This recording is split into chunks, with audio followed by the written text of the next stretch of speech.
주님께서 여러분과 함께 요한이 전한 거룩한 복음입니다.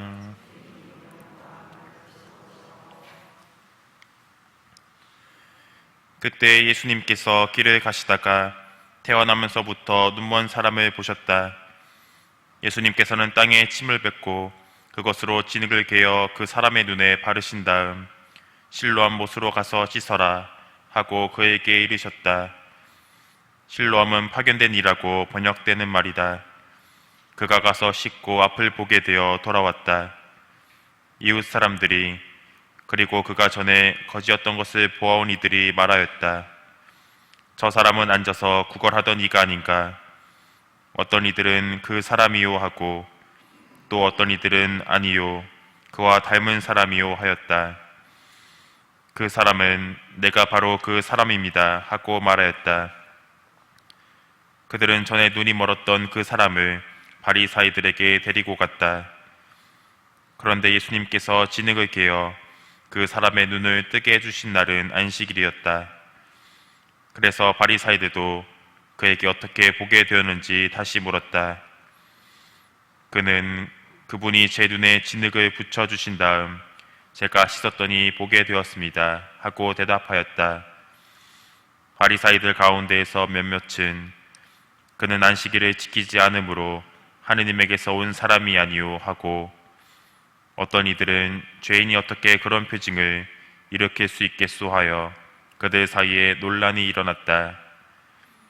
그리하여 그들이 눈이 멀었던 이에게 다시 물었다. 그가 당신 눈을 뜨게 해주었는데 당신은 그를 어떻게 생각하오? 그러자 그가 대답하였다. 그분은 예언자이십니다. 그러자 그들은 당신은 완전히 죄중에 태어났으면서 우리를 가르치려고 드는 것이오 하며 그를 밖으로 내쫓아 버렸다. 그가 밖으로 내쫓겼다는 말을 들으신 예수님께서는 그를 만나시자 너는 사람의 아들을 믿느냐 하고 물으셨다. 그 사람이 선생님, 그분이 누구이십니까? 제가 그분을 믿을 수 있도록 말씀해 주십시오 하고 대답하자 예수님께서 그에게 이르셨다. 너는 이미 그를 보았다. 너와 말하는 사람이 바로 그다. 그는 주님, 저는 믿습니다 하며 예수님께 경배하였다. 주님의 말씀입니다. 그리스도님 찬미합니다.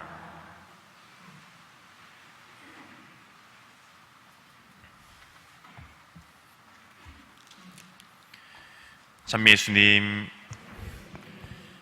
제가 그렇게 긴 인생을 살아온 건 아니지만 감사하며 살기보다 불평과 불만을 더 많이 하면서 살았던 것 같습니다. 어렸을 때 또래 친구들보다 말을 잘하지 못해서 소심해서 불만이었습니다. 신학교로 입학하고 나서 다른 동기들보다 제가 머리가 더 나빠서 불만이었습니다. 다른 동기들보다 저 혼자만 군대 생활을 힘들게 하는 것 같아서 불만이었습니다. 신부가 되고 나서 첫 본당에 발령받은 지 제가 제일 힘든 것만 같아서 불만이었습니다.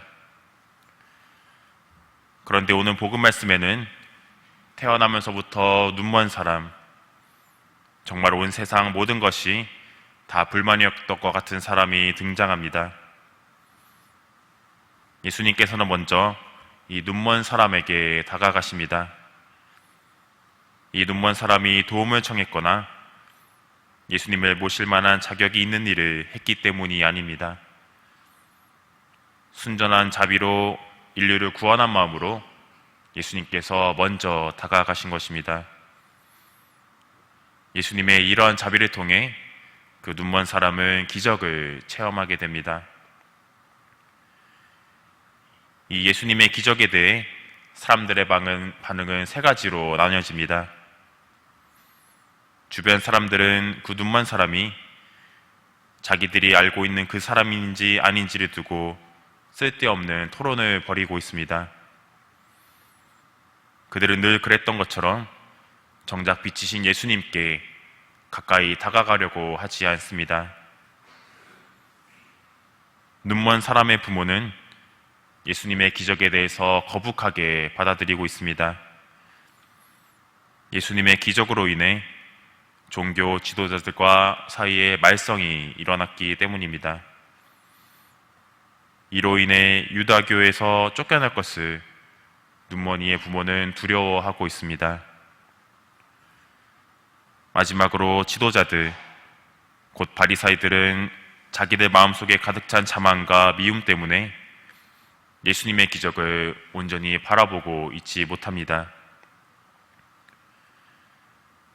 한편 눈먼이는 우리 모두를 상징하기도 합니다. 다시 말해 오늘 복음의 눈먼이의 이야기는 우리 모두의 이야기입니다. 눈이 멀어 있다는 것은 꼭 물리적인 의미만을 포함하고 있지 않습니다.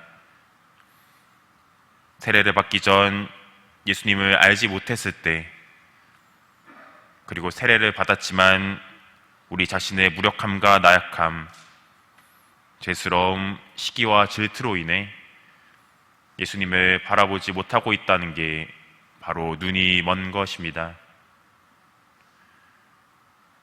우리는 세례를 받았고 예수님과 함께 미사를 봉헌하며 기도드리고 있음에도 예수님께 감사드리며 지내지 못할 때가 너무나도 많습니다. 먼저 내가 누리고 있고 가지고 있는 것보다 더 많은 것들을 원하기도 합니다. 두 번째로 다른 사람들의 능력과 재능, 부를 보면서 시기하고 질투하기도 합니다. 세 번째로 나만 힘들고 고통스럽다고 생각하며 주변의 자비를 인식하지 못하기도 합니다. 하지만 기도함으로써 우리는 예수님의 도우심이 절대적으로 필요함을 느끼고 있습니다. 하느님의 말씀을 들음으로써 예수님께서 우리를 어떻게 비추시는지 알게 됩니다. 성체를 모심으로써 감사드릴 수 있는 순간들을 더 많이 볼 수 있게끔 예수님께서는 도와주고 계십니다. 우리가 감사드릴 수 있을 때 진정 믿음의 첫 출발을 할 수 있다고 말씀드립니다. 이 독서에 바오로 사도가 이야기하는 것처럼 감사드리지 못하게 하는 모든 것들이 어둠입니다. 이번 한 주 빛의 자녀답게 살아갈 수 있는, 의로움과 진실 속에 살아갈 수 있는 임혜동 신자분들이 되셨으면 좋겠습니다.